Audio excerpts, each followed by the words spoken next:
Écoutez, bonjour à toutes, bonjour à tous. Écoutez, vous êtes nombreux à être connectés. C'est notre deuxième session depuis ce matin. Donc ça, c'est très bien. On constate que notre webinaire correspond à un besoin. Donc Jean-Marc Friseau, je vais me présenter par politesse. Jean-Marc Friseau, je suis président délégué du Centre de gestion Saône-et-Loire. Et je suis là à un autre titre, je suis vice-président de la Fédération nationale des centres de gestion et j'ai été chargé de la négociation l'accord négocié dont on va parler, M. Duval, tout à l'heure. Alors, sur l'APC, c'est un sujet technique, voire même techno, donc on compte sur M. Duval pour nous éclairer. Alors, on va faire un petit tour de table, on va commencer par M. Duval. Donc, bonjour à toutes et à tous, Jérémy Duval, cabinet Clémy Conseil, cabinet de conseil spécialisé en protection sociale complémentaire.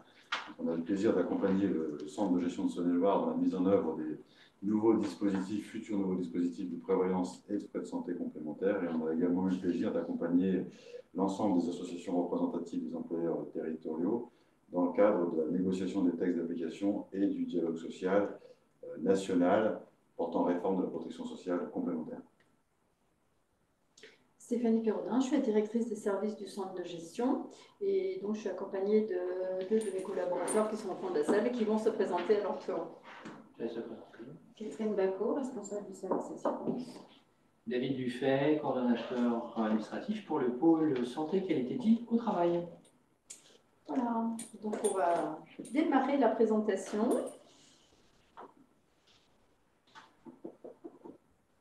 Monsieur Duval. On est à M. Duval. Donc l'objectif de la réunion d'aujourd'hui, c'est de vous présenter la réforme de la protection sociale complémentaire dans la fonction publique territoriale et les perspectives qui sont induites pour les collectivités de Saône-et-Loire. On va démarrer cette présentation par une présentation un peu générale du cadre de la réforme de la protection sociale complémentaire. On évoquera notamment les différents textes que sont l'ordonnance 2021-175 du 17 février 2021 et le décret du 20 avril 2022. Et on terminera pour le cadre de la réforme par l'accord collectif national qui a été signé le 11 juillet 2023.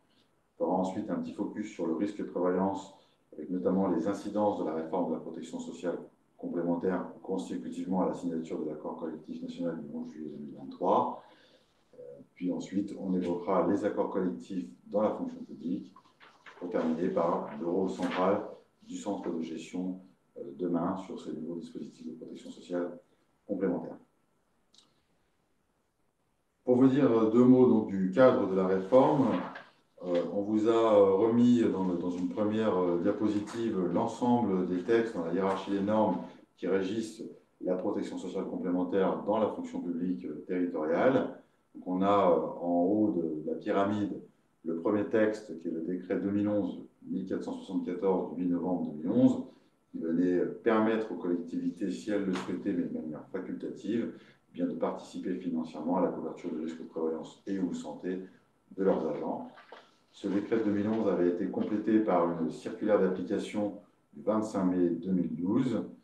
Puis ensuite, on a eu une période d'une petite dizaine d'années sans texte particulier. Les dispositifs ont vécu et est intervenu le 17 février 2021 la parution d'une ordonnance 2021-175 qui est relative à la protection sociale complémentaire dans les trois versants de la fonction publique, avec, on va le voir, des particularités spécifiques pour la fonction publique territoriale.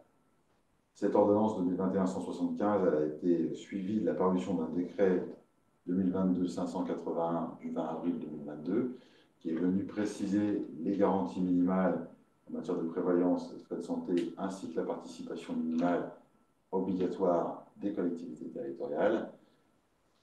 Et ensuite, suite à l'apparition de ce décret du 20 avril 2022, un accord de méthode a été signé entre l'ensemble des associations représentatives des employeurs territoriaux et des OS représentatives de la fonction publique territoriale, en cadre de la conduite d'une phase de dialogue social national et donc des négociations collectives nationales qui ont démarré en juillet 2022 pour se conclure le 11 juillet 2023 par la signature d'un accord collectif national qui vient porter réforme de la protection sociale complémentaire dans la fonction publique territoriale.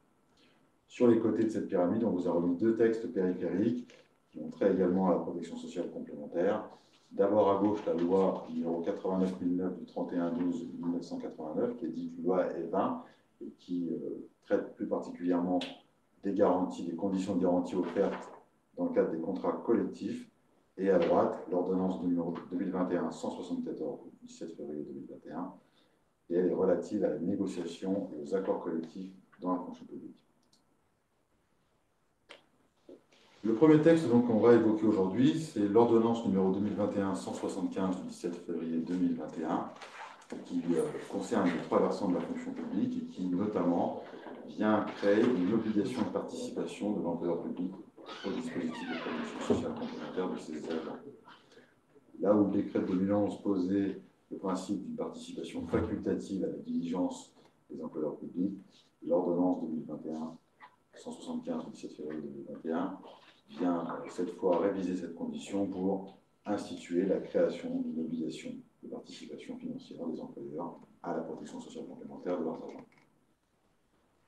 En matière de frais de santé, l'ordonnance institue la mise en place d'une participation obligatoire des collectivités territoriales et de leurs établissements publics au financement des garanties frais de santé, ce qu'on appelle plus classiquement la mutuelle, à compter du 1er janvier 2026. Et l'ordonnance renvoie à un décret, le décret du 20 avril 2022, les niveaux minimums de participation à mettre en œuvre.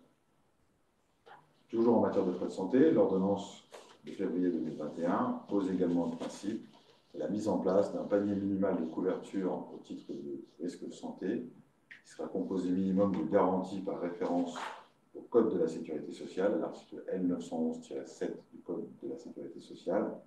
Ces garanties visées dans le Code de la sécurité sociale sont les garanties minimales qui ont été mises en place dans le secteur privé au 1er janvier 2016, quand est intervenu l'accord national interprofessionnel dans le privé qui est venu généraliser la mise en place de contrats collectifs à adhésion obligatoire. Ce qu'il faut retenir en matière de santé, dans le cadre de cette ordonnance, c'est 1. L'obligation de participer financièrement qui incombe à tous les employeurs publics territoriaux à compter du 1er janvier 2026 et la mise en place d'un panier minimal de couverture identique au panier minimal de couverture en vigueur dans le secteur privé. En matière de prévoyance, l'ordonnance de 2021 prévoit également la mise en place d'une participation obligatoire également au financement des garanties de protection sociale complémentaire, qui ont pour objectif de couvrir les risques incapacité d'emploi de travail, invalidité, inaptitude ou décès, ce qu'on appelle plus couramment la prévoyance. Cette fois de façon un peu anticipée, à compter du 1er janvier 2025, avec un niveau minimum de participation qui ne pourra être inférieur à 20% d'un montant de référence fixé par le fameux décret du 20 avril 2022 qu'on va évoquer par la suite. On vous a mis un petit warning dans le document, parce que ce niveau de participation minimal, prévu par l'ordonnance de février 2021, est impacté directement par l'accord collectif national qui a été signé le 11 juillet 2023. Et dès lors que cet accord collectif national aura fait l'objet d'une transposition normative dans les semaines et mois qui viennent, eh bien, ce niveau minimum de participation deviendra caduc, puisque l'accord collectif national, comme on va le voir, prévoit un niveau minimum de participation qui est renforcé par rapport à ce que prévoyait l'ordonnance. Particularité de la fonction publique territoriale, les employeurs territoriaux ont souhaité s'engager également sur la mise en place d'un panier minimal de couverture au titre du risque prévoyance, ce qui n'est pas le cas dans les autres versants de la fonction publique. En termes de public concerné, on va retrouver dans le public éligible au dispositif de protection sociale complémentaire l'ensemble des fonctionnaires et également l'ensemble des personnels civils qui sont employés par les employeurs publics territoriaux. L'ordonnance de 2021 prévoit également, en plus de cette création d'une obligation de participation, la possibilité pour les employeurs publics territoriaux de souscrire des contrats collectifs à adhésion obligatoire des agents sur le modèle du secteur privé. Ces contrats collectifs à adhésion obligatoire pourront être mis en œuvre par les employeurs publics territoriaux dans le cadre d'un dialogue social aboutissant à un accord collectif signé majoritairement. Ces accords pourront donc prévoir la possibilité de souscrire un contrat d'assurance collectif à adhésion obligatoire, aussi bien pour la prévoyance que pour les frais de santé. Ces contrats collectifs à adhésion obligatoire seront éligibles aux mêmes dispositions fiscales et sociales que celles qui sont en vigueur dans le secteur privé. Donc un niveau d'assujettissement à charge sociale de la participation employeur qui est allégé avec ce qu'on appelle le régime social de faveur, un niveau de charge sociale minimisé par rapport au dispositif d'adhésion facultative, et une incitation fiscale avec des déductibilités fiscales d'une partie des cotisations pour les agents. L'ordonnance prévoit également qu'un décret à paraître viendra fixer les conditions d'adhésion des retraités, des familles, des anciens agents non retraités en matière de frais de santé. Et ce décret prévoira également tous les cas de dispense, de dérogation à l'obligation d'adhésion à l'initiative de l'agent dans le cadre des accords collectifs majoritaires en matière de frais de santé, notamment pour les agents qui sont déjà couverts en qualité d'ayant droit par un contrat collectif du conjoint ou de la conjointe qui travaille dans le secteur privé. Les contrats d'assurance prévoyance ou frais de santé qui sont éligibles à ces dispositifs. L'ordonnance vient rappeler que les contrats individuels labellisés qu'on connaissait dans le cadre de la labellisation, mais également les contrats collectifs à adhésion facultative conclus à l'issue d'une mise en concurrence sont toujours éligibles à la participation financière des employeurs publics territoriaux. Et elle vient rajouter la possibilité, donc, comme on le disait, de souscrire des contrats collectifs à adhésion obligatoire, conclus également à l'issue d'une mise en concurrence. Suite à l'apparition de cette ordonnance, les employeurs territoriaux ont engagé un certain nombre de travaux techniques visant à définir aussi bien les garanties minimales que les niveaux minimums de participation qui seront à mettre en œuvre demain par l'ensemble des employeurs publics territoriaux. Travaux qui ont donné lieu à la parution du décret 2022-581 du 20 avril 2022. En matière de prévoyance, ce décret du 20 avril 2022 vient rappeler l'obligation de mise en place des garanties minimales et de la participation minimale à compter du 1er janvier 2025. S'agissant plus particulièrement de la participation minimale à mettre en œuvre en matière de prévoyance, le décret de 2022 précise que la participation ne pourra être inférieure à 20% d'un montant de référence qui a été fixé dans ce décret à 35 €. Donc une participation minimale de 7 € par agent et par mois qui devra être mise en œuvre par l'ensemble des employeurs publics territoriaux en vertu du décret de 2022 à compter du 1er janvier 2025. Je le disais également, particularité de la fonction publique territoriale, les employeurs publics territoriaux se sont engagés à mettre en place une couverture indissociable de deux risques lourds, que sont les risques d'incapacité temporaire de travail, ce qu'on appelle plus classiquement le maintien de salaire ou le maintien de traitement, et les risques d'invalidité également, avec une assiette de prestations qui sera composée du traitement brut indiciaire de la NBI, mais également du régime indemnitaire, et un niveau d'indemnisation minimale en vertu du décret du 20 avril 2022 de 90% du traitement net et de 40% du régime indemnitaire, sous des discussions des prestations qui sont versées par l'employeur ou par la sécurité sociale pour les agents qui relèvent de la clientèle. Et enfin, en matière de prévoyance toujours, les prestations assurantielles interviendront en relais des obligations statutaires, c'est-à-dire dès lors qu'il y a un passage à demi-traitement d'un agent dans une position maladie ordinaire, dans maladie ou longue durée. On vous a remis également en rouge sur cette slide-là, avec un petit warning, les éléments qui vont être impactés par l'accord collectif national qui a été signé le 11 juillet 2023, et notamment donc, le niveau d'indemnisation qui, dans le cadre de cet accord national, a été revu sensiblement à la hausse, et également le niveau de participation minimale des employeurs publics territoriaux qui a été revu d'une manière plus significative à la hausse. Donc ces niveaux prévus par le décret 2022 seront caducs dès lors que la transposition normative de l'accord sera intervenue. En matière de frais de santé, le décret du 20 avril 2022 est venu rappeler également la mise en place des garanties minimales et de la participation minimale à compter du 1er janvier 2026. En matière de garantie minimale, pas de bouleversement puisque le décret du 20 avril 2022 renvoie également le niveau minimum de couverture à celui qui était fixé par l'ordonnance, donc qui est déterminé par les garanties prévues dans l'article 911-7 du Code de la Sécurité sociale. En revanche, en matière de participation minimale à mettre en œuvre à compter du 1er janvier 2026, le décret du 20 avril 2022 est venu préciser le montant de référence en indiquant que la participation minimale des employeurs publics territoriaux ne pourra être inférieure à 50% d'un montant de référence fixé à 30 €, participation minimale de 15 € par agent et par mois qui devra être versée en matière de frais de santé à compter du 1er janvier 2026. Je vous le disais en préambule, suite à la signature, à la parution de ce décret du 20 avril 2022, un accord de méthode pour la conduite du dialogue social a été signé au Conseil supérieur de la fonction publique territoriale en date du 12 juillet 2022 pour un champ de négociation collective nationale qui ont démarré en septembre 2022 pour se conclure le 11 juillet 2023 par la la signature d'un accord collectif national qui vient porter réforme de la protection sociale complémentaire dans la fonction publique territoriale. Cet accord collectif national du 11 juillet 2023, d'abord en matière de prévoyance, il institue la création d'un nouveau droit social pour les agents de la fonction publique territoriale, avec la mise en place de contrats collectifs à adhésion obligatoire par toutes les collectivités territoriales. Là où jusqu'au 11 juillet 2023, on avait, en matière de prévoyance, la faculté de participer financièrement à travers soit un dispositif de contrat individuel labellisé, soit un dispositif de contrat collectif à adhésion facultative ou obligatoire, et bien, dans le cadre de cet accord collectif national, a été actée la suppression de la labellisation et des contrats collectifs à adhésion facultative pour ne recourir qu'à la mise en place des contrats collectifs à adhésion obligatoire par l'ensemble des employeurs publics territoriaux. Toujours en matière de prévoyance, cet accord collectif national du 11 juillet 2023 prévoit également la mise en place d'un régime de base visant à garantir toujours les risques d'incapacité temporaire de travail et d'invalidité, et avec un niveau minimum de couverture cette fois de 90% de la rémunération annuelle nette des agents, y compris le régime indemnitaire, et ce, indépendamment de la politique de maintien du régime indemnitaire par l'employeur.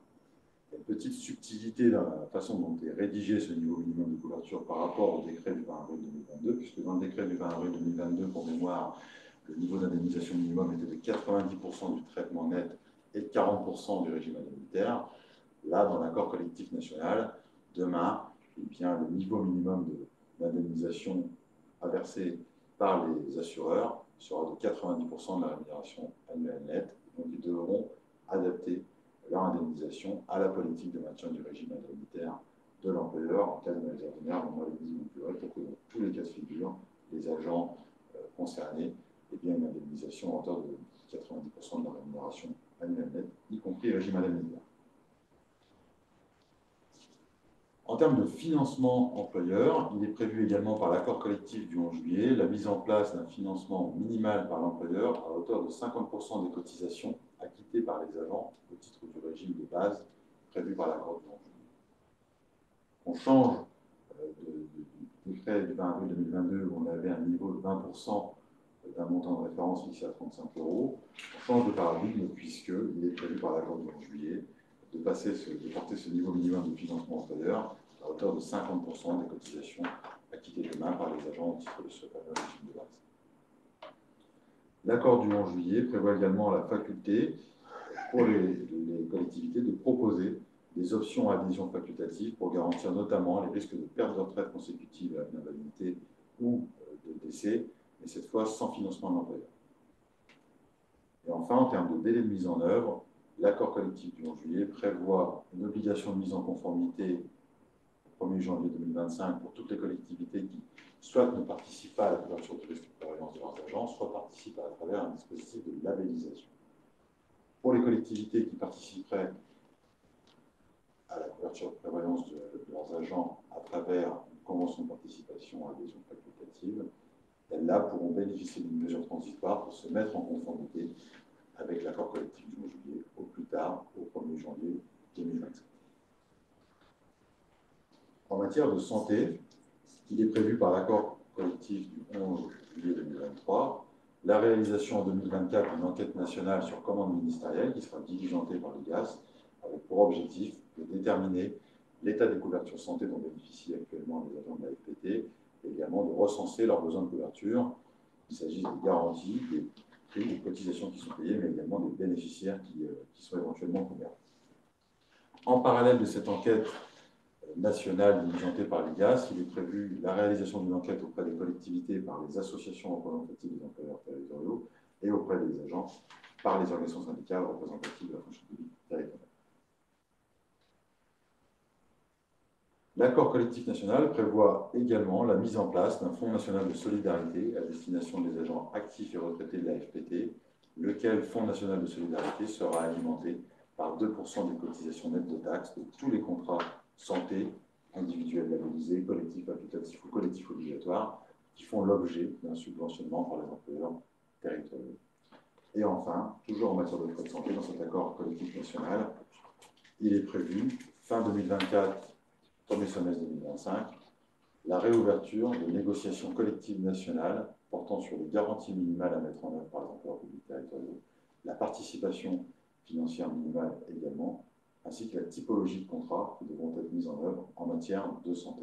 Donc on le voit, en matière de prévoyance, on a des grandes avancées qui ont été actées par cet accord collectif national du 11 juillet 2023, mais qui doivent encore faire l'objet d'une transposition normative pour trouver à s'appliquer de façon obligatoire à toutes les collectivités.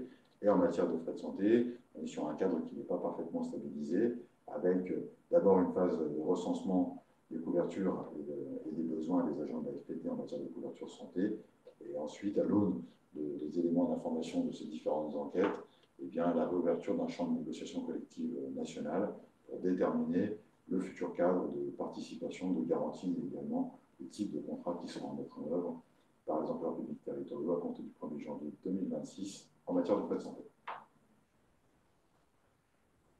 On voulait ensuite vous faire un petit état des lieux au centre de gestion de Saône-et-Loire sur les risques de prévoyance et santé. Donc on vous a prévu un petit glossaire prévoyance, puisque en matière de prévoyance, on parle d'incapacité temporaire de travail, ce qu'on appelle plus classiquement la garantie maintien de traitement ou maintien de salaire. Cette garantie, elle a pour objet d'assurer aux agents de moins de 67 ans le versement d'indemnités journalières en cas d'incapacité totale d'exercer une activité professionnelle, par suite de maladie ou d'accident, hors accident professionnel, AT ou MP, maladie professionnelle. Et cette garantie va se déclencher en complément de l'obligation statutaire. Donc, dès lors qu'un agent se retrouve dans une situation de demi-traitement, eh bien, la garantie incapacité temporaire de travail aura pour objet de lui verser un complément de revenu à hauteur de la garantie minimale, donc 90% de sa rémunération. En termes d'assiette de cotisation et de prestations, on vient rappeler que les cotisations de ces contrats de prévoyance sont exprimées en pourcentage de la rémunération annuelle brute, quand les prestations, pour les questions de lisibilité, sont exprimées en pourcentage de la rémunération annuelle nette. Et dans les deux cas de figure, aussi bien les cotisations que les prestations incluent l'ANDI et le régime indemnitaire, et l'ensemble des primes qui sont liées à l'activité ou à la fonction. On parle également d'invalidité. Cette garantie invalidité, elle a pour objet le versement d'une rente aux agents adhérents de moins de 62 ans qui vont se retrouver dans l'impossibilité médicalement constatée d'exercer une activité professionnelle. Et pour les agents qui sont à la CNRACL, mis à la retraite pour invalidité, ou pour les agents qui relèvent de l'IRCANTEC, qui vont justifier d'un taux d'invalidité d'au moins 66%, avec un classement en deuxième ou troisième catégorie au sens de la sécurité sociale. Suite à la signature de l'accord collectif national du 11 juillet 2023, le CDG de Saône-et-Loire s'est engagé dans une démarche globale et experte sur ces deux sujets, avec pour objectif en matière de prévoyance de répondre à l'obligation de mettre en place un contrat collectif à adhésion obligatoire, avec un minimum de couverture de 90% de la rémunération nette, y compris le régime indemnitaire, en cas d'incapacité temporaire de travail, et ce, indépendamment de la politique de maintien de l'élève par l'employeur, et également en cas d'invalidité. Les employeurs publics territoriaux auront, à ce titre-là, une obligation de mise en place, un niveau de participation minimum à hauteur de 50% des cotisations qui sont acquittées par les agents au titre du régime de base. Et le dispositif du centre de gestion de Saône-et-Loire devra être en vigueur au plus tard, au 1er janvier 2025, pour la couverture du risque de travail.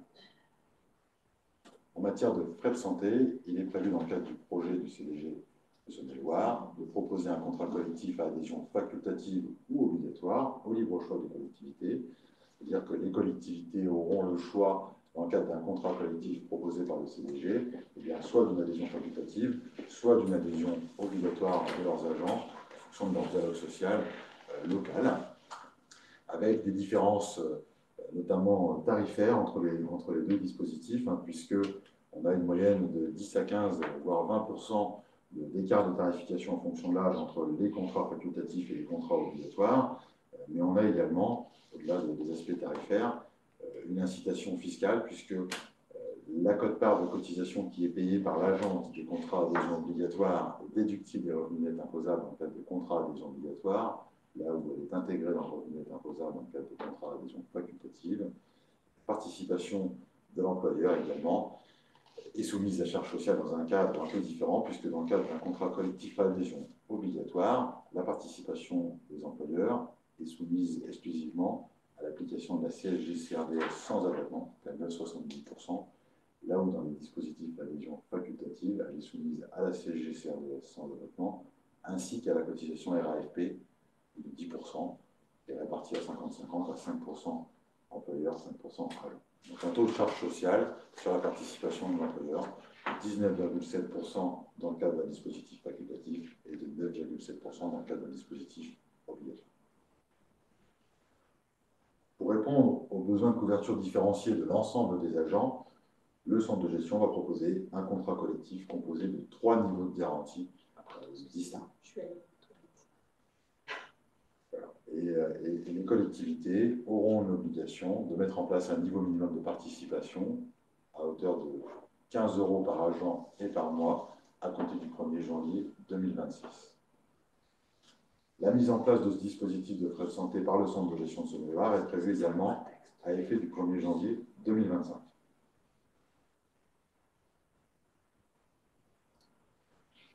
En parallèle de l'évocation de cette réforme de la protection sociale complémentaire, on voulait vous faire un petit point sur la négociation et les accords collectifs dans la fonction publique, avec une ordonnance qui est l'ordonnance numéro 2021-174 du 17 février 2021, qui est parue concomitamment à la 2021-175, et qui traite, quant à elle, plus particulièrement de la négociation et des accords collectifs, la possibilité dans les collectivités territoriales de conduire des négociations et de signer des accords collectifs sur un certain nombre de sujets. Cette ordonnance, elle dispose que les organisations syndicales représentatives au niveau local sont celles qui ont au moins un siège au sein des comités sociaux. Elle vient rappeler que la protection sociale complémentaire fait partie des différents domaines qui rentrent dans le champ d'application de cette ordonnance. Ça figure à l'article 8 ter de l'ordonnance, point numéro 13. L'ordonnance de 2021 précise également que pour être valides, ces accords collectifs devront être signés par une ou plusieurs organisations syndicales représentatives qui auront recueilli au moins 50% des suffrages exprimés à l'occasion des dernières élections professionnelles.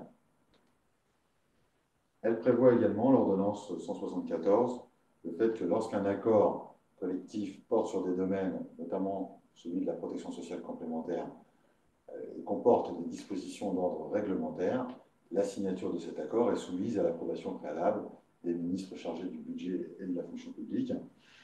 Alors, ce point-là est intéressant parce que l'accord collectif national du 11 juillet 2023 qu'on vient d'évoquer emporte par lui-même dans ses dispositions un certain nombre de modifications d'ordre législatif et ou réglementaire, et par là même, il a fait l'objet préalablement à sa signature par les associations représentatives des employeurs territoriaux, mais également par les OS représentatives de la fonction publique territoriale, de la validation préalable des deux ministres du budget et de la fonction publique. Et enfin, il est prévu, dans le cadre de ces accords collectifs, la mise en œuvre d'un comité paritaire de suivi désigné pour chaque accord conclu, lequel comité de suivi sera composé de membres désignés par les OS signataires de l'accord, également de représentants de la collectivité ou de l'autorité administrative compétente pour conclure l'accord. S'agissant plus particulièrement des accords collectifs en matière de protection sociale complémentaire, on vous a repris dans cette diapo les différents points à figurer dans les accords collectifs. On va retrouver notamment le champ d'application, les risques qui sont couverts, est-ce qu'on parle de prévoyance ou de frais de santé, les bénéficiaires qui sont éligibles, en matière de prévoyance, les agents, les différentes typologies d'agents, en matière de frais de santé, les agents, mais également les conditions d'adhésion éventuelles des ayants droit, le caractère facultatif ou obligatoire de l'adhésion à l'un ou l'autre des deux risques, les modalités d'adhésion des agents actifs, mais également des retraités en matière de frais de santé, ainsi que les dérogations réglementaires au caractère obligatoire de l'adhésion en matière de santé, notamment, comme je le disais tout à l'heure, pour les agents ou les agentes qui peuvent être couverts en qualité d'ayant droit du conjoint ou de la conjointe, qui travaille par exemple dans le secteur privé. Les cotisations qui sont proposées à l'issue de la mise en concurrence, les montants de participation envisagés par l'employeur, ainsi que les critères éventuels de modulation de cette participation, puisque nonobstant le fait que les employeurs ont une obligation minimale de participation, il restera possible de moduler cette participation dans un but d'intérêt social en fonction de critères de situation familiale et ou de critères de revenus dans un but d'intérêt social. Pourront être déterminées également dans l'accord collectif les conditions d'évolution de la participation en fonction des évolutions tarifaires dans le temps. Comment se répartira cette cotisation entre l'agent et l'employeur dès lors que ces contrats feront l'objet d'une augmentation tarifaire. Les accords pourront également prévoir des clauses de revoyure, également toutes les conditions d'information des agents et toutes les dispositions inhérentes au suivi des contrats dans un cadre paritaire, et donc notamment le rôle du comité paritaire de pilotage et de suivi, ses missions et les fréquences de réunions et de reporting qui sont prévues dans le cadre du dialogue social tout au long de la vie de ces contrats. En matière de frais de santé, il sera également possible de prévoir des dispositifs, s'agissant de contrats collectifs à adhésion obligatoire, de portabilité pour les agents qui ont quitté la collectivité. Et enfin, on viendra mettre en annexe de ces accords collectifs, faire figurer en annexe les garanties qui ont été souscrites en matière de prévoyance et en matière de frais de santé.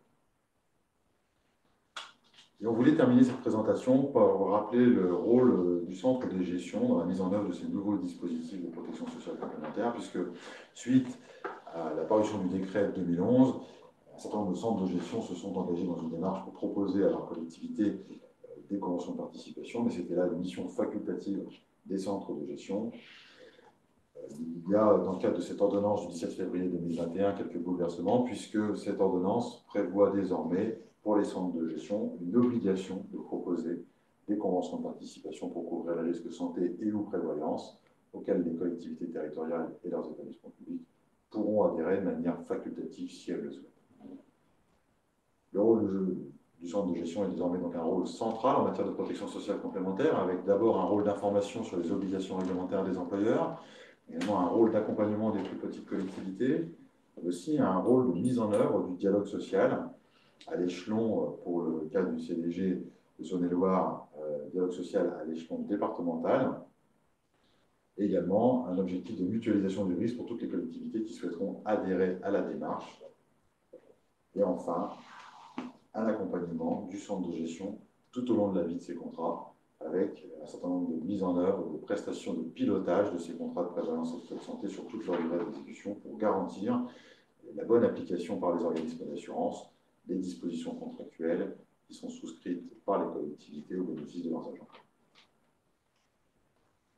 En termes de rétroplanning, la première phase de la démarche initiée par le centre de gestion de Saône-et-Loire a démarré en novembre 2023 et va courir jusqu'à fin février 2024, avec d'abord une information sur la mise en œuvre de la démarche d'appel d'offres, une phase de recueil des intentions et des données statistiques et démographiques des collectivités qui souhaiteraient adhérer à la démarche initiée par le centre de gestion, un travail technique de compilation et d'analyse de ces réponses, et sur le plan de la méthodologie, l'organisation d'un groupe de travail technique et du comité paritaire de pilotage.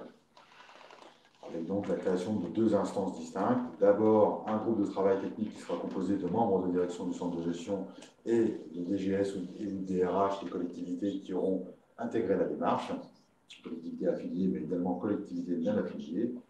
Et en parallèle de ce groupe de travail technique, qui aura pour objectif de déterminer les niveaux minimums de couverture à reprendre dans les cahiers des charges, aussi bien en matière de prévoyance et de frais de santé, mais également toutes les attentes qualitatives en termes de gestion des prestations et de pérennité tarifaire de ces dispositifs-là.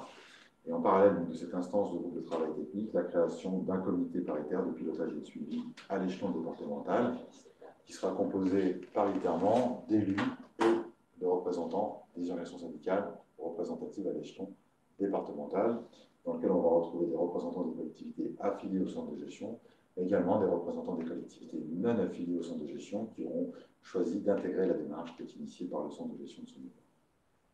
S'agissant des représentants des organisations syndicales, vont être appelés à participer à ce comité paritaire de pilotage et de suivi les représentants de toutes les organisations syndicales qui ont obtenu au moins un siège au CST à l'occasion des dernières élections professionnelles de 2022 sur la base des chiffres qui sont donc publiés par la DGCL au niveau départemental. La seconde phase va s'étendre de janvier à mars 2024 avec pour objectif la conduite du dialogue social et notamment l'animation du comité paritaire de pilotage et de suivi, la rédaction de l'avis d'appel à concurrence et des pièces constitutives du marché, et la compilation et l'analyse de l'ensemble des réponses des collectivités affiliées et non affiliées qui ont souhaité intégrer la démarche, avec pour objectif, notamment en matière de prévoyance, d'effectuer des regroupements par strates de collectivités présentant un niveau d'absentéisme homogène, de telle sorte qu'on puisse optimiser sur le plan tarifaire la réponse, là où les réponses des futurs organismes d'assurance aux consultations qui seront organisées.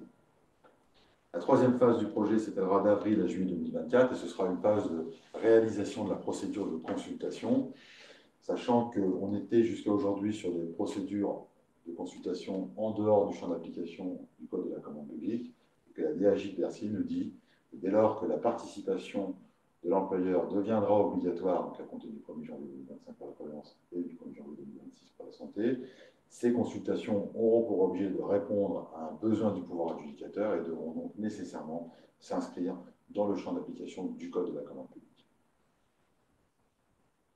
Et ensuite, en juillet 2024, il sera prévu la communication du résultat donc, de la procédure à l'ensemble des collectivités, aussi bien en matière de prévoyance qu'en matière de frais de santé. Et la dernière phase s'étalera de septembre à décembre 2024 avec une phase de recueil des intentions d'adhésion des collectivités et de déploiement du dispositif. Cette phase-là est importante puisque, nonobstant le fait que les collectivités auront, affiliées ou non affiliées, manifesté leur intention d'adhérer à la démarche initiée par le centre de gestion et donner mandat au centre de gestion pour organiser ces consultations, elles ne seront engagées à adhérer au dispositif qu'en fonction des résultats qui seront obtenus. À partir de septembre 2024, elles devront donc confirmer leur intention définitive d'adhérer au dispositif qui seront mis en œuvre. Et puis ensuite, effectivement, interviendra sur cette période également le déploiement du dispositif avec un volet communication auprès des collectivités, mise en œuvre de la gestion des prestations, mais également un volet communication auprès des agents et recueil des adhésions des collectivités et des agents aux différents dispositifs. Et pour terminer, donc quelques points clés. Il est prévu dans le premier trimestre l'organisation de 3 réunions du groupe de travail technique pour conduire l'ensemble des travaux techniques qui auront pour objectif, dans le cadre du dialogue social, de déterminer les niveaux de couverture qui seront attendus, mais également les attentes particulières, qualitatives, en termes de qualité de gestion des prestations, aussi bien en prévoyance qu'en frais de santé. Il est également prévu 3 réunions du comité paritaire de pilotage et de suivi départemental, la présentation d'un accord de méthode pour la conduite du dialogue social au CST du CEG, une réunion du CST pour avis sur le lancement de la consultation, puisque le CST du CEG est habilité en représentation des collectivités de moins de 50, et chaque collectivité de plus de 50 agents qui souhaitera adhérer à la démarche devra également passer par une phase d'information de son CST préalablement à la délibération de leur mandat au centre de gestion. Et ensuite, une réunion du CA du centre de gestion pour autoriser le lancement de la consultation. La publication de cette consultation est prévue fin mars ou tout début avril 2024, avec une date limite de réception des offres à l'horizon de la mi-mai 2024, étant entendu qu'on a un délai réglementaire de réception des offres de 45 jours entre la date de publication et la date limite de réception des offres. S'en suivra ensuite, à compter de la mi-mai 2024, une phase d'analyse des offres, une phase de négociation, seconde analyse des offres, avec un objectif de présentation au conseil d'administration du centre de gestion à la fin du mois de juin 2024 et résultat des consultations en matière de prévention des frais de santé pour une notification d'attribution début juillet 2024 et une information de l'ensemble des collectivités qui auront donné mandat au centre de gestion dans le courant du mois de juillet 2024 pour qu'elles puissent se déterminer sur leur intention d'adhérer à la démarche et aux consultations du centre de gestion. Voilà tout ce qu'on voulait vous dire aujourd'hui. Je ne sais pas si vous avez des questions. Je vais dire un petit mot le temps que tout le monde prépare ses questions. Je voulais remercier M. Duval pour son éclairage. On a besoin d'éclairage sur ces dossiers très techniques, comme je disais tout à l'heure. C'est un domaine complexe. Je voulais juste reparler de ce fameux premier accord national qu'on a conclu les employeurs territoriaux. Ce premier accord porte sur la l'APC. Je voulais dire que c'est un moment important parce que c'est la première fois que la fonction publique territoriale devient adulte, puisqu'on peut être notre propre, conduire nos propres négociations. Hein. Voilà, j'allais dire petit à petit, on s'écarte de l'État, on arrive à s'écarter de cette tutelle de l'État. Alors attention, M. Duval l'a dit, mais je insiste beaucoup, l'accord national, il n'est pas encore en vigueur en fait, puisqu'il doit être traduit, comme l'a dit M. Duval, aussi bien par des décrets que par une loi fonction publique territoriale qui va arriver bientôt, enfin théoriquement. Donc attention, on est un petit peu sur, je sais pas, on est sur un terrain qui n'est pas tout à fait encore balisé. Quand on est très attentif à cette transposition, et dès que la transposition aura lieu, là on sera sur un terrain plus stable. Je voulais dire que cet accord, il a été signé par tous les employeurs. Je le redis bien, il n'a pas été signé rien que par la Fédération des centres de gestion, il a été signé par tous les employeurs, les groupements d'employeurs. Je prends par exemple l'Association des maires de France, qui n'est pas proprement dit un employeur, mais qui représente les maires. Donc ça a été signé par l'ensemble, cette coordination, c'est 10 employeurs territoriaux, entre guillemets. Donc c'est vraiment tout le monde. Je le dis parce que forcément il y aura un impact financier, mais j'allais dire tous les employeurs territoriaux ont été d'accord pour le signer. Le choix qu'on a fait, ça a été de prioriser la prévalence. Vous l'avez vu, hein, on viendra sur la santé, on y est déjà un petit peu parce qu'on a un dispositif, mais on voulait que la prévalence devienne obligatoire parce qu'on sait que c'est quand même là que se crispent les choses en matière de ressources humaines, notamment je pense au problème de la validité. Donc à partir du moment où on la rendait obligatoire, c'est sûr qu'il fallait être sur moitié-moitié, c'est ce qu'a expliqué M. Duval, 50-50, 50%, 50%. Voilà. Et l'idée aussi, c'était l'attractivité par rapport au privé, parce qu'il y a longtemps que ça existe dans le privé. Si on veut capter des ressources humaines dans le domaine du privé, c'est une des questions qui nous est posée. Encore une petite chose, M. Duval l'a dit, mais je le redis, l'accord, c'est un accord national, mais bien sûr, il est décliné au niveau départemental, voire même au niveau local. Ça veut dire qu'au niveau départemental, on peut améliorer les choses. On ne peut pas les dégrader. L'accord national, c'est un cadre obligatoire. Par contre, on peut améliorer, on peut imaginer des meilleurs accords, y compris locaux. D'où l'importance du comité de pilotage qu'on va constituer, qui va essayer de balayer nos collectivités, l'ensemble de nos collectivités de Seine-et-Marne. Une dernière chose, on voit bien qu'à travers ça, et ça, je me retourne vers vous parce que je suppose que même si je ne vous vois pas, vous êtes des services de ressources humaines, il y a un rôle accru des RH, forcément, notamment à partir du moment où ça devient obligatoire. Il va falloir, parce que j'allais dire quelque part, ce qui était prévu avant, je pense à la labellisation c'était on s'en occupe pas, quoi. Là, c'est différent. Là, il va falloir que les services RH s'impliquent. Et du coup, c'est pour ça que le rôle des CDG est accru. Vous avez vu que le timing déjà est serré. Et en fait, qu'est-ce qu'on peut vous apporter, le CDG? On peut vous apporter un personnel spécialisé, je m'en retourne, et surtout expérimenté. On a déjà de l'expérience en matière de PSC.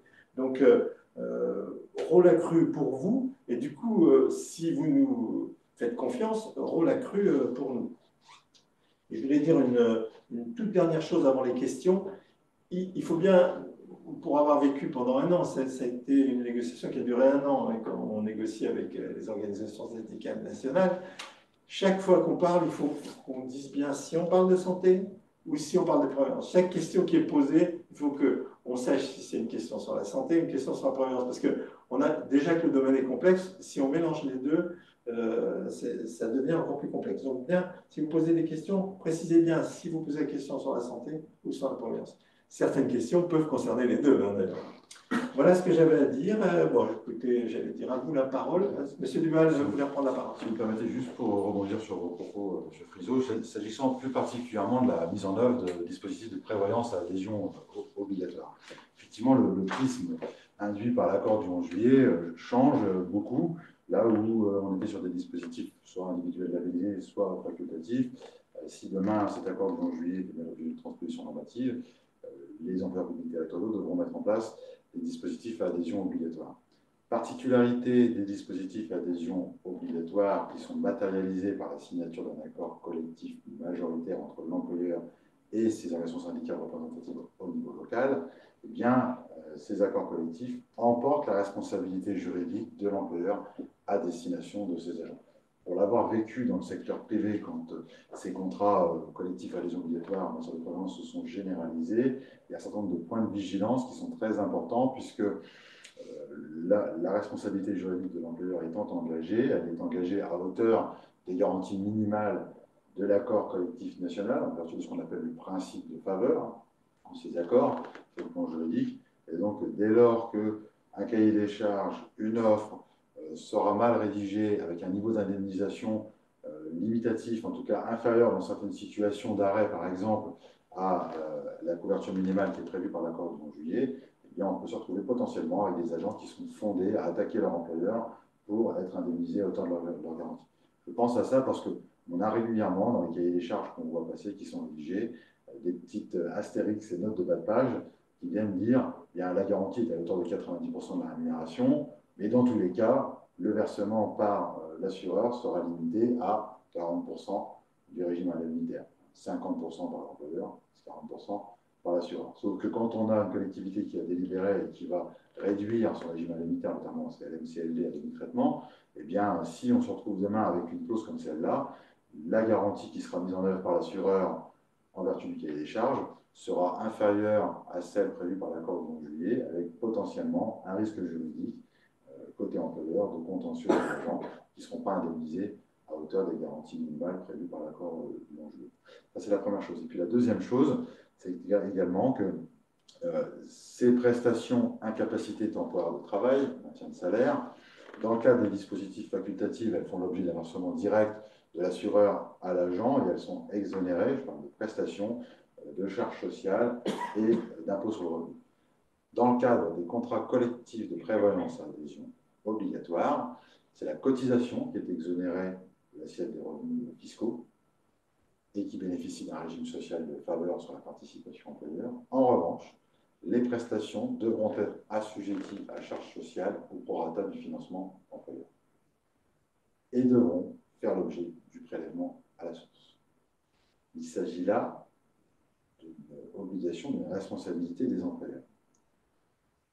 C'est un point qui est technique, qui est complexe, mais qu'il faut bien avoir à l'esprit parce que ça emporte par lui-même la responsabilité des employeurs. Et donc, c'est un point, dans le cadre des travaux qui sont conduits pour le centre de gestion, c'est un point de vigilance particulier dans la rédaction des cahiers des charges et également dans l'analyse des offres, que d'avoir demain des opérateurs, au-delà des garanties et des prix, qui seront en capacité de gérer le bon assujettissement à charges sociales des prestations et l'application du prélèvement à la source sur ces prestations. C'est un point très important pour les employeurs publics territoriaux demain. On aura l'occasion de rediscuter de ces détails techniques dans le cadre des groupes de travaux techniques. Alors, première question. En cas de contrat collectif en santé à adhésion facultative, cela veut dire que les agents ne souhaitant pas rejoindre le contrat collectif pourraient bénéficier de la participation employeur par rapport à leur contrat individuel? Point d'interrogation. La réponse est non. Les textes sont très clairs, mais ils l'étaient déjà dans le décret de 2011. C'est-à-dire que cette question-là, la réponse est la même depuis le 1er janvier 2012. La participation de l'employeur, elle doit être fléchée sur un dispositif, soit de labellisation, pour le contrat individuel labellisé, soit de convention de participation à adhésion facultative ou obligatoire demain. En tout état de cause, dans le cadre des conventions de participation, les seuls agents adhérents peuvent bénéficier de la participation de l'employeur, adhérents au dispositif mis en place par leur employeur. Donc ça veut dire concrètement, si un employeur choisit de proposer une convention de participation pour la santé, que ce soit avec une obligation d'adhésion ou une adhésion facultative, si un agent souhaite conserver son contrat labellisé, il n'aura pas de participation employeur. Il n'aura plus de participation employeur et l'employeur ne pourra plus effectuer éventuellement le précompte de la cotisation puisque l'employeur ne pourra effectuer le précompte de la cotisation que pour le seul dispositif qu'il aura lui-même mis en place à l'issue d'une mise en concurrence. Donc, dans le cadre de la mise en place d'un dispositif facultatif, les agents qui souhaiteraient ne pas adhérer pour garder un contrat individuel auront la faculté de le faire, mais sans la participation de l'employeur et sans précompte de la cotisation sur leur bulletin de salaire. Très bien. N'hésitez pas à poser vos questions. Est-ce que vous voyez des mains levées sur... Non. Alors, je crois qu'il y en a une deuxième. Bon, non, c'est M. Roy qui dit que c'est très clair, donc c'est parfait. N'hésitez pas à poser vos questions. Profitez-en. y compris des questions très techniques comme celle-là. Hein. Au contraire, hein, ça nous fait globalement tous progresser. Peut-être vous dire deux mots également, en attendant les éventuelles questions, vous dire deux mots de la méthodologie de travail dans laquelle s'est engagé le centre de gestion. D'abord, en termes d'accompagnement, hein, le centre de gestion, à l'issue d'une consultation, a retenu notre cabinet, le cabinet Clémy Conseil, mais pas seulement. On intervient au profit des collectivités qui vont rejoindre la démarche du centre de gestion, accompagné par deux cabinets d'avocats. Un cabinet qui s'appelle Rigaud Avocat, qui est un cabinet d'avocats spécialisé en droit de la protection sociale complémentaire, et également un cabinet, le cabinet Boutal à Libert, qui est un cabinet d'avocats spécialisé en droit de la commande publique pour sécuriser la passation, mais également tout le pilotage de ces dispositifs-là au bénéfice des agents qui seront assurés demain pour l'un ou l'autre des autres. En termes de méthodologie, je voulais également vous rappeler, pour les collectivités qui souhaiteraient adhérer à la démarche, au-delà du fait de renvoyer leur intention de participer au centre de gestion, la nécessité de renvoyer, alors je sais que c'est fastidieux, de compléter au mieux et de renvoyer les fichiers de données de recueil statistique démographique et d'absentéisme, qui en fait sont des données qui vont nous permettre, à nous, cabinets de conseil, d'effectuer une analyse fine de l'absentéisme de chacune des collectivités qui auront rejoint la démarche, de manière à pouvoir déterminer des strates et des conditions d'allotissement demain pour optimiser la partie tarifaire. C'est également, au-delà du travail que l'on va effectuer nous, cabinets de conseil, un préalable à la bonne tarification des risques par les organismes d'assurance. Et s'agissant plus particulièrement des collectivités non affiliées qui seraient éventuellement intéressées par rejoindre la démarche, eh bien, à titre de comparaison, dans un certain nombre de départements aujourd'hui, on a des conseils départementaux, des grandes agglomérations, des régions qui rejoignent également les démarches initiées par les centres de gestion. À ce titre-là, compte tenu des particularités qui peuvent être les leurs en termes de rémunération, de personnel, etc. Hein, on a, par exemple, je pense qu'il y a des conseils départementaux, on a des agents des collèges, dans les régions, des agents des lycées. On peut avoir également des populations à statut particulier, comme les assistantes familiales, maternelles, etc. Eh bien, tous ces personnels-là seront traités en fonction de leur statut dans le cadre de lots spécifiques adaptés aux besoins des collectivités éventuellement non affiliées qui viendraient rejoindre la démarche initiée par son bureau. Nous avons reçu un certain nombre de questions. Pourquoi faut-il un accord collectif local si le cadre national impose l'adhésion obligatoire? J'imagine que c'est pour la prévoyance, la question, puisque la santé n'a pas d'adhésion obligatoire. Effectivement, il est prévu dans l'accord collectif national du mois de juillet 2023 un certain nombre de dispositions en matière d'adhésion obligatoire sur la prévoyance, mais il est prévu également que les collectivités devront engager, dans le cadre du dialogue social, un dialogue social avec pour objectif de conclure un accord collectif. Alors, engager une démarche, ça ne veut pas dire aboutir.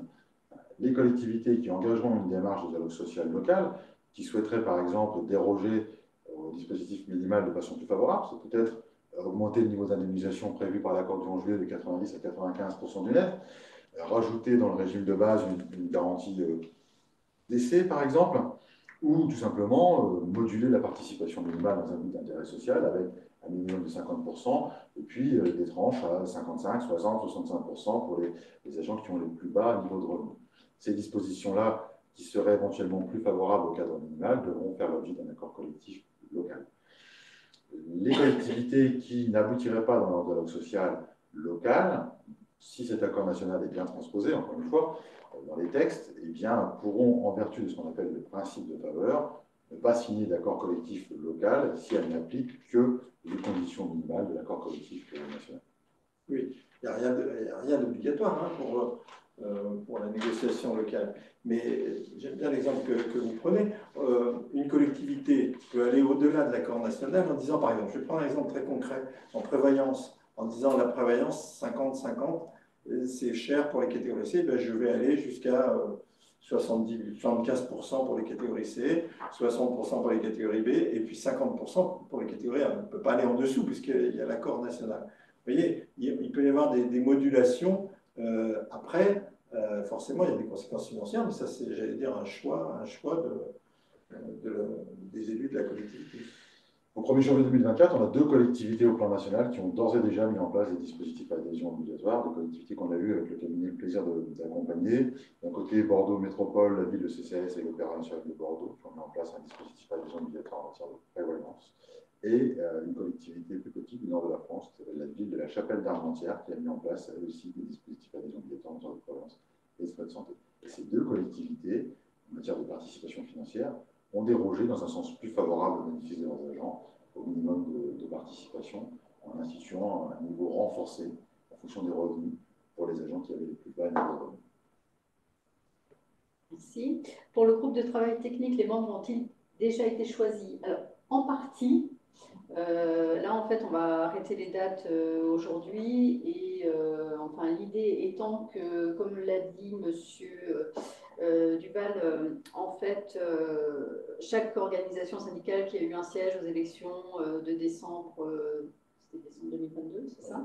De décembre 2022 seront représentés. Nous, on a revu un peu la pondération, donc en fait, il y aurait 9 représentants. C'est pour le comité paritaire, ça?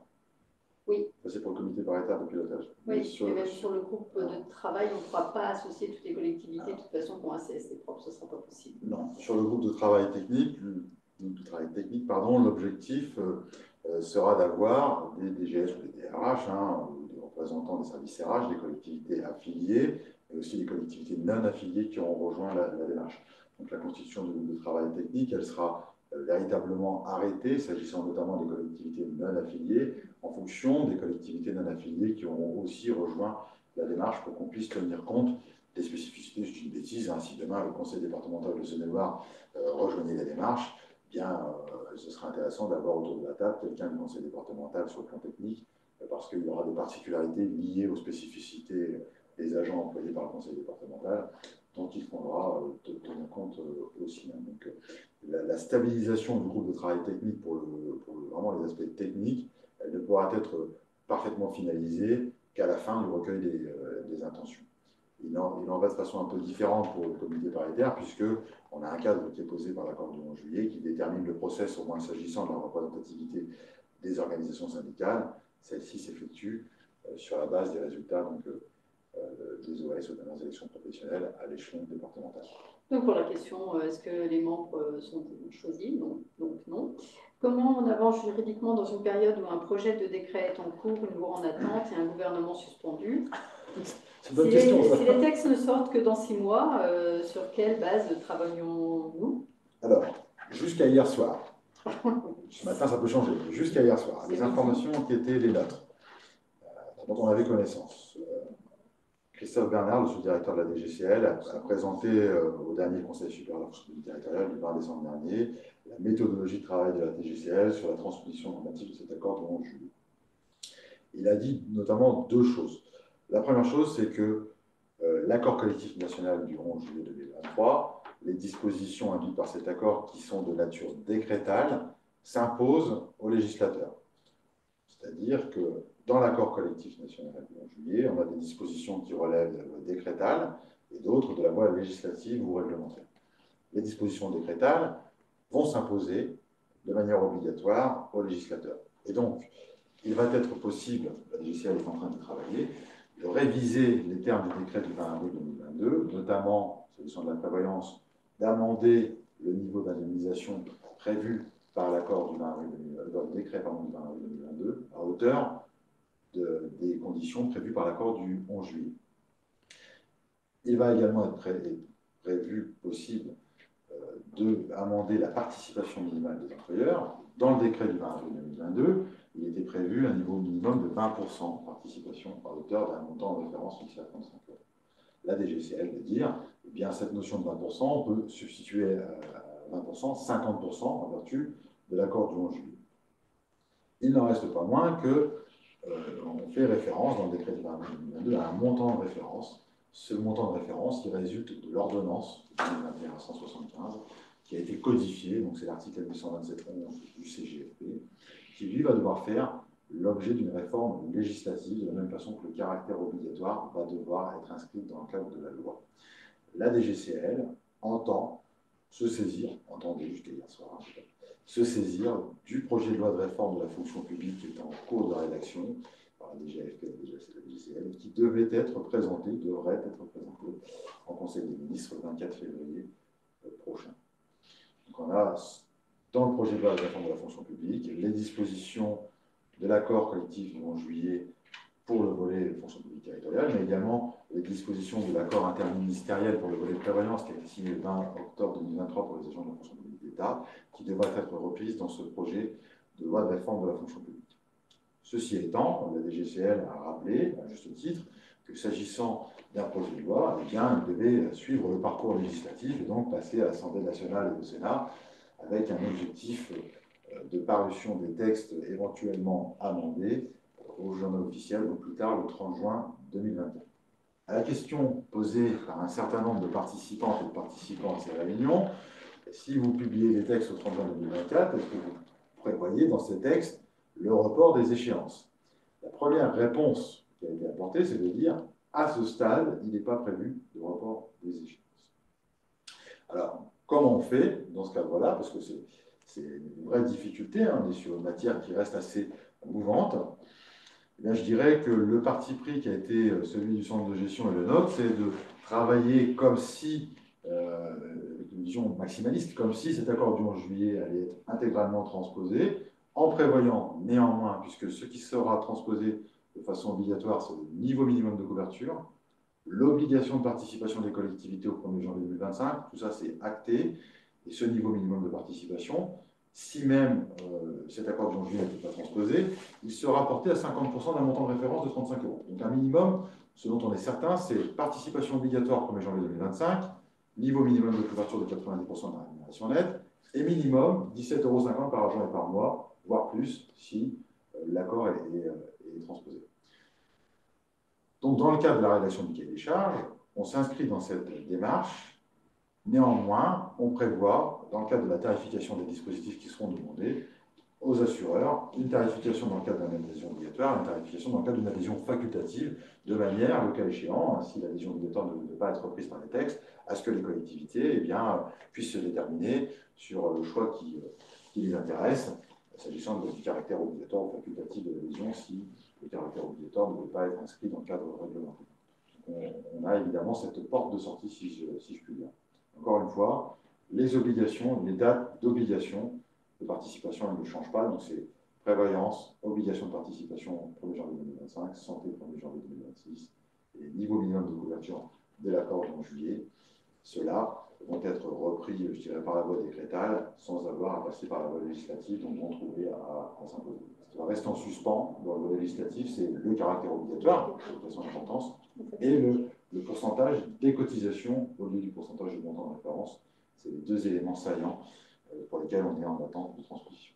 La question est intéressante et primordiale, mais j'allais vous dire, on va gérer. Voilà, on va gérer. Hein, vous avez compris que là-dessus, on vous sécurise aussi. Hein. Bien sûr que c'est une question qu'on s'est posée. Alors, que pensez-vous du projet de décret paru le 26 décembre qui ne reprend pas les orientations de l'accord de juillet 2023 avec notamment une adhésion facultative? Alors, ce n'est pas un décret qui est paru le 26 décembre. Si je lis entre les lignes, c'est un article de la Gazette, hein, ce qui n'est pas tout à fait pareil. La Gazette n'a pas encore force de loi. Non, c'est un article de la Gazette qui est paru le 26 décembre, qui se veut relativement alarmiste et qui fait suite à la réunion du Conseil supérieur de la fonction publique territoriale du 20 décembre que j'évoquais tout à l'heure, au cours de laquelle la DGCL a présenté aux associations représentatives territoriaux et aux organisations syndicales sa méthodologie de transposition de l'accord. Ce qu'il faut retenir, c'est ce que je vous disais, c'est que la DGCL entend démarrer par la voie décrétale qui s'impose d'elle-même en vertu de l'accord, et ensuite passer par le volet législatif. C'est simplement ce que dit cet article de la Gazette.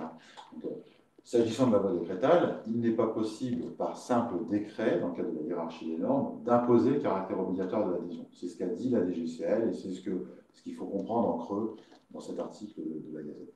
Pour que le caractère obligatoire de l'adhésion soit imposé à l'ensemble des collectivités, eh bien, il faut passer par le volet législatif. C'est simplement ça qui a été dit par la DGCL et qui a suscité un certain nombre d'interrogations dans cet article de la Gazette. C'est dire, alors après, ça vaut ce que ça vaut, mais on avait l'assurance que le ministre de la fonction, le ministère, que le ministre de la fonction publique ne s'opposerait pas. Hein.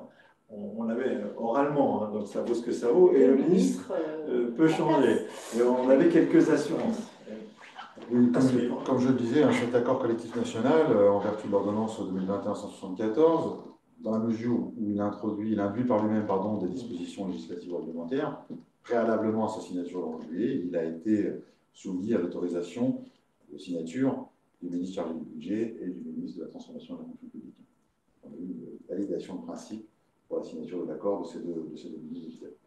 Ça vaut ce que ça vaut, mais on avait cette assurance-là. Ok, alors il y a d'autres questions, excusez-moi. Je suis en train de demander un complément à quelqu'un qui en a posé une. Un temps de travail minimal est-il imposé pour pouvoir bénéficier du dispositif? Non. Il n'est pas prévu de temps de travail minimal pour adhérer au dispositif. L'ensemble des agents, à l'exclusion des seuls vacataires, seront éligibles aux différents dispositifs, les obligatoires pour la prévoyance éventuellement, et facultativement ou obligatoirement pour la santé, en fonction des choix opérés par les collectivités. Les seuls personnels qui demain ne seront pas éligibles à la participation sont les agents payés au service P, les vacataires, pour lesquels, par nature, il n'y a pas de production par l'employeur de bulletin de salaire, hein, puisqu'ils sont payés au service fait, et donc pour lesquels il n'est pas possible de précompter une cotisation sur le bulletin de salaire. À l'exclusion de ces personnels, l'ensemble des autres populations d'agents, y compris les apprentis par exemple, eh bien, seront éligibles à ces dispositifs. Ok. Il y avait une question un peu du même style. Est-ce qu'il y a une durée de contrat minimale pour pouvoir bénéficier des contrats, notamment en matière de prévoyance, sur un CDD? Est-ce qu'il faut un minimum, un jour, 2 jours, 15 jours, 1 mois, 6 mois, enfin, voilà. En tout cas, à ce stade, hein, à partir de l'accord du 11 juillet, il n'est pas prévu de quotité ou de durée de temps de travail minimal, de durée de contrat minimal pour adhérer au dispositif. Reste à voir ce qui va sortir dans les prochaines semaines. Okay. En matière de frais de santé, c'est un peu différent. Dans le cadre des contrats santé à adhésion obligatoire, il existe dans le secteur privé un certain nombre de dérogations au caractère obligatoire de l'adhésion, parmi lesquelles, ça va être prévu dans les accords collectifs le cas échéant, parmi lesquels on va retrouver pour les CDD les durées minimum de travail, en tout cas la faculté, en matière de contrat santé à adhésion obligatoire, pour les agents qui bénéficient d'un CDD inférieur à 1 an, de bénéficier d'une dispense s'ils le souhaitent et s'ils le demandent. Okay. Alors, n'hésitez pas à poser vos dernières questions. On va peut-être vous donner quelques chiffres pour vous dire le retour sur les déclarations d'intention. Je ne crois pas qu'on les dit. Oui, je ne sais plus ce qu'on en a fait, mais voilà. Ouais, c'est là. Oui, c'est bon. Bah, vous êtes nombreux là sur les webinaires, mais vous êtes nombreux aussi à avoir manifesté votre intérêt, hein, puisqu'on est sur environ 400 collectivités. Mais ce qui est intéressant de voir, c'est que ça concerne quand même 8000 employés territoriaux, 8000 agents. Donc potentiellement, hein, puisque ça n'est qu'une déclaration d'intention. Et vous voyez l'importance quand même de nos réunions. Alors j'en profite pour remercier M. Duval. Vous avez compris qu'il avait une certaine expertise sur le sujet, et comme en plus c'est lui qui nous a accompagnés sur la négociation nationale, donc il a cette expertise-là aussi. Il a aussi l'expertise du privé puisqu'il l'avait conduit avant. Et puis j'ajoute, je ne l'ai pas dit sur le webinaire précédent, qu'il a quelques liens avec la Bourgogne, il a même eu quelques liens avec la Saône-et-Loire. Donc vous voyez que c'était la personne idéale. On a essayé de choisir quelqu'un qui puisse nous accompagner et à qui vous pouvez faire une confiance totale. Bon, par contre, on n'avait pas mis ce critère dans notre consultation. On n'avait pas mis le critère, originaire de Saône-et-Loire. Ancien Clunisois. Voilà. 2 autres questions. Pouvons-nous mettre une durée de contrat limite dans notre accord local, par exemple, exclure nos saisonniers d'été, généralement des étudiants? Alors, ils ne sont pas vacataires. En matière de santé, oui. En matière de prévoyance, en l'état actuel des dispositions, ça n'est pas prévu. Encore une fois, sous réserve de ce qui va être produit dans les textes dans les semaines à venir. Si on fait l'analogie avec le secteur privé, c'est tout à fait possible, dans le cadre des accords collectifs dans le secteur privé en matière de prévoyance, de prévoir une durée minimale pour les gens qui ont des contrats inférieurs à 1 an. Donc c'est tout à fait possible également que ces dispositions-là, par analogie avec le secteur privé, soient reprises dans la prévoyance. Pour l'instant, le cadre réglementaire n'étant pas posé. C'est vrai que ça peut être quand même extrêmement contraignant de proposer un contrat de prévoyance à à des jeunes, des étudiants qui vont travailler 15 jours ou 3 semaines dans une collectivité, ça demande quand même beaucoup de travail pour un temps extrêmement réduit. Alors, l'expérience qu'on en a à Bordeaux, parce que c'est une collectivité qui l'a mis en œuvre au 1er janvier 2024, dans la mesure où on n'a pas de cadre réglementaire qui nous permet de le faire, tout le monde est affilié obligatoirement. Simplement, s'agissant de la prévoyance, en dehors des options facultatives qui relèvent du libre choix de l'agent, l'adhésion de tous les agents en situation d'activité au 1er janvier, elle se fait obligatoirement par la collectivité directement, avec un précompte de la cotisation et un versement de la participation. Donc, dans le cas des saisonniers qui viennent pour 2 semaines, 3 semaines, 1 mois, 2 mois, pendant la période estivale notamment, eh bien, ces agents sont, dès lors que leur contrat est signé et effectif, sont affiliés automatiquement par la collectivité, la cotisation précomptée, la participation reversée, et ils sont couverts. Alors, il n'y a pas de démarche administrative à faire de la part de l'agent ou de la collectivité concernée. Et on peut considérer aussi que c'est une mutualisation. On peut effectivement considérer qu'ils n'en auront pas beaucoup besoin. Mais de l'autre côté, c'est un dispositif. L'idée, c'est qu'on mutualise tout, que les jeunes soient bien dans le dispositif, parce qu'on sait bien que tout ce qui est invalidité concerne plutôt les personnes en fin de carrière. Donc, c'est l'idée de rendre la cotisation obligatoire, c'est aussi une idée de mutualisation du risque. Alors là, on a une question complémentaire. Il faudrait que vous nous précisiez si c'est en matière de santé ou de prévoyance. Actuellement, notre participation est liée au temps de travail de l'agent, temps partiel, temps non complet. Est-ce que ce sera toujours possible dans un contrat de participation obligatoire? Alors, la réponse est non, et d'autant plus que ça n'est pas possible actuellement. C'est-à-dire que dans le décret de 2011, alors c'est un sujet important parce que... Ça dépend si on parle de santé et de prévoyance. Alors, les seuls critères de modulation qui sont réglementairement permis par le décret de 2011 sont des critères de rémunération, donc pas d'indice, pas de catégorie. Rémunération brute, rémunération nette, avec ou sans RI, revenu net imposable, mais rémunération, et ou situation familiale. Ce sont les seuls... Excusez-moi. Ce sont les seuls critères de modulation qui sont réglementairement permis. Alors, il y a une diversité de pratiques dans les collectivités depuis 2011 avec des critères de modulation qui finalement ne sont pas réglementaires, comme la modulation en fonction de l'indice, par exemple, qui n'est pas un critère de rémunération, ou de la catégorie. Ce n'était pas tellement problématique jusqu'à aujourd'hui, puisque les URSSAF, notamment, ne venaient pas trop regarder ces sujets-là. Ça a changé depuis l'après-Covid, depuis 2021, pardon. On a des URSSAF qui viennent contrôler les dispositifs de protection sociale complémentaire. On a eu le cas, nous, sur un client, la ville de Tourcoing, pour ne pas la citer, qui a fait l'objet d'un contrôle URSSAF et des critères de modulation qui étaient libellés en fonction de l'indice des agents, qui ont été remis en question. Et donc, l'assujettissement à la charge remis également en question par les URSSAF. Ce sujet-là, pour l'avoir vécu aussi en secteur privé, va tendre à se renforcer dans les années à venir si les contrats collectifs à adhésion obligatoire sont bien généralisés.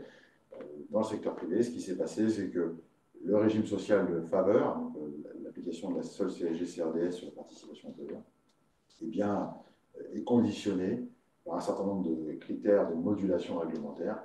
Dans le cas du non-respect de ces critères, les URSSAF sont fondés à considérer que le dispositif ne peut pas bénéficier de la règle de faveur et donc redresser la participation des collectivités sur les 3 dernières années sur ce dispositif-là. Donc ça va être là aussi ces critères de modulation quand on en sera à la phase de mise en œuvre, de rédaction des accords collectifs, pour lesquels il est prévu, dans le cadre de notre mission d'accompagnement du centre de gestion, la rédaction des accords collectifs par le cabinet Rigaud Avocat, c'est pas nous qui avons cette charge-là, c'est le cabinet d'avocats, dont c'est le métier, avec une fiche technique qui permettra aux collectivités d'avoir une vision précise des critères de modulation qui pourront être retenus dans le cadre des accords collectifs. Ok. Pour l'instant, il n'y a pas d'autres questions. N'hésitez pas si vous en avez une dernière à poser. Si toutefois vous participez à ce webinaire et que vous êtes intéressé par la démarche et que vous n'avez pas encore répondu à notre petit questionnaire et à notre déclaration d'intention, n'hésitez pas à le faire rapidement. Pour toute question, vous pouvez bien entendu contacter Madame Bacot et son équipe qui sauront vous orienter. Donc voilà, Monsieur Friseau, est-ce que vous aviez autre chose? Oui, je voulais rebondir un petit peu sur ce que disait M. Duval à propos d'un cabinet d'avocats. Dans le webinaire précédent, on a eu des questions sur des frictions qui peuvent exister, et on les a connues au centre de gestion, entre passer d'un système à un autre. Je pensais notamment passer d'un système labellisation, c'est d'assurance individuelle, à une assurance groupe collective. Voilà. Et là, on a eu quelques frictions, des cas très particuliers, notamment lorsqu'il y a déjà une pathologie établie. Donc là aussi, on a besoin d'avocats parce qu'on est sur parfois des dossiers, alors il y en a peu, mais c'est des dossiers individuels, ils sont forcément compliqués puisque ce sont des gens en arrêt, souvent en maladie et en longue maladie.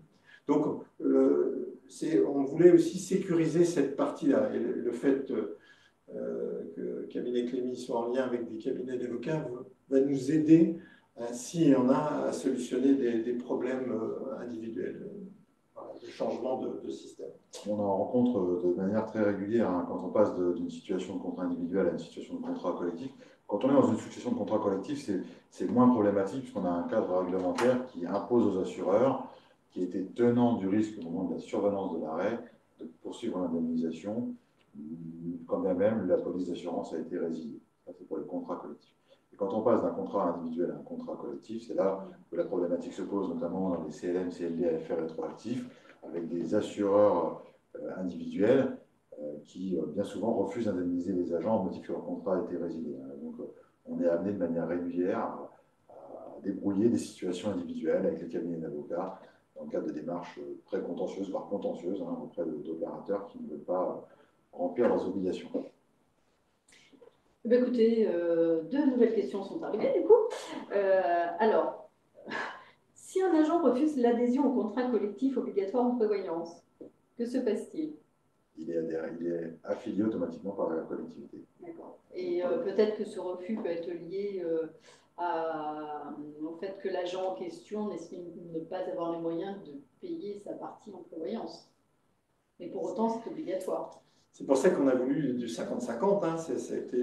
Je rappelle que ce n'est pas seulement les employeurs, on avait en face de nous, avec nous, parce que c'est une discussion, hein, pendant un an, on a négocié, et donc il y avait des représentants des personnels.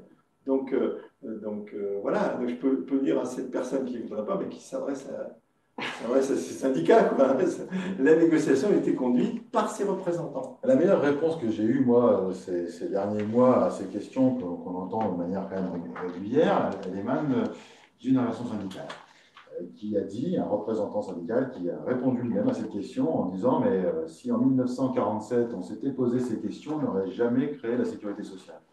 C'est le principe de la solidarité entre les actifs sur ces sujets-là, qui est une condition préalable à la bonne garantie, la bonne couverture de tous, mais aussi la bonne pérennité tarifaire.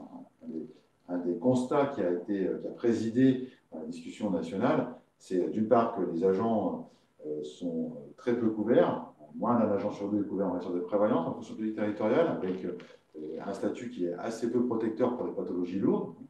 Et le deuxième constat, c'est que parmi ceux qui sont couverts, eh bien, en général, on a une moyenne d'âge de 3 à 4 ans, voire 5 ans supérieure à la moyenne d'âge de la collectivité. Donc plutôt des agents qui sont avancés en âge et qui se savent plus fragiles, plus sujets à l'absentéisme. Et donc finalement, des populations plus jeunes qui ne participent pas à la solidarité, au subventionnement de ces dispositifs-là, parce qu'ils n'en éprouvent pas forcément le besoin, ou pour des contraintes financières aussi. D'où la nécessité, effectivement, d'avoir une participation employeur incitative. On peut retenir une participation fixe, 20 € par exemple, ou forcément un pourcentage de 35 € ou un pourcentage du coût réel que la mutuelle proposera.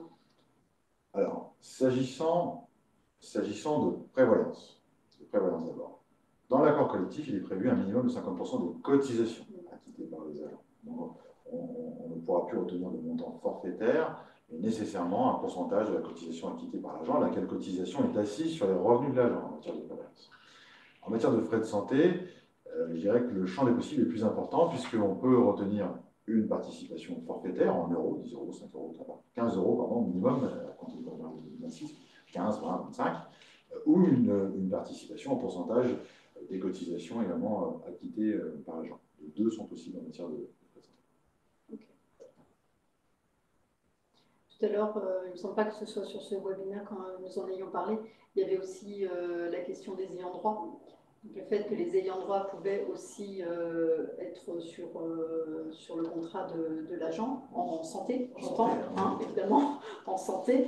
Et là, pour le coup, la participation employeur, elle est sur le montant qui est en lien avec l'agent.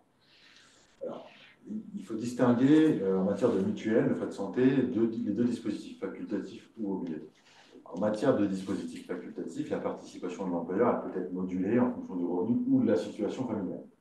Donc, si ça a été un choix opéré par la collectivité que de moduler en fonction de la situation familiale, de donner, je dis bêtise, 15 € pour l'agent tout seul et 25 € pour l'agent avec des enfants, eh bien, c'est une possibilité en matière de contrat de santé individuel.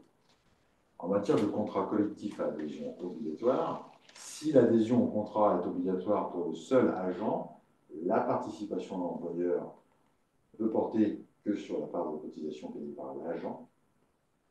Dès lors que l'employeur va participer dans le cadre d'un contrat d'adhésion obligatoire pour les cotisations de la famille, par exemple, eh bien, la quote-part de participation employeur qui va servir à couvrir l'adhésion facultative des familles ne pourra pas bénéficier du régime social de famille.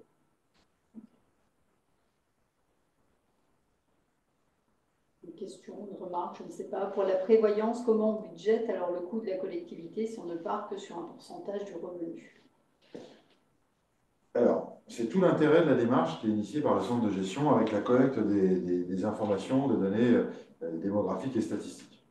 L'objectif du recueil de ces informations, c'est de nous permettre, à nous, cabinets de conseil, de déterminer, de faire finalement ce que vont faire les organismes d'assurance dans le cadre de la consultation, de déterminer collectivité par collectivité, en fonction de l'absentéisme propre des lots qui seront constitués ou des collectivités pour les non-affiliés qui auront rejoint la démarche de gestion, de déterminer pour chaque scénario de couverture les taux de cotisation cibles. Donc on va faire le travail de tarification au niveau du cabinet des différents scénarios de couverture, avec pour objectif, on va dire, ça vaut 1,50, 1,60, 1,80, 2% de la rémunération annuelle. À partir de ce moment-là, sur la base de ces taux de cotisation cible, on sera en capacité de moduler le coût minimum, le budget minimum de la collectivité dans le cadre du contrat d'adhésion obligatoire. Une bêtise, si le taux de cotisation c'est 2% de la rémunération annuelle brute, on applique ce taux à la masse salariale, ça nous donne le volume de cotisation, étant entendu que la collectivité devra en prendre 50%. Et sur ce budget, on viendra, dans le cadre des simulations qu'on sera amené à réaliser pour les collectivités, intégrer également les questions d'assujettissement à charge pour que les collectivités aient une vision non pas de leur budget net, mais de leur budget total, y compris charges sociales en matière de prévoyance. Ok, très bien. Écoutez, je pense que c'était a priori la dernière question. On est dans le temps qu'on avait décidé de s'accorder sur le sujet. Je vais conclure. En tout cas, merci déjà à vous d'être présent, même si on ne vous voit pas, c'est un peu frustrant. Merci à vous. En tout cas, vous avez bien compris que c'est le début d'un chantier et qu'on sera amené à en reparler. Voilà. Mais vous avez bien compris aussi que le centre de gestion devient le pivot de ce sujet-là dans le département. J'allais dire, rassurez-vous, on a une certaine expérience et on a aussi de bons conseils. Voilà. Bah, écoutez, merci à vous pour votre participation et puis à bientôt. Merci à tous. Au revoir, Bonne journée. bonne journée. Au revoir. Au revoir.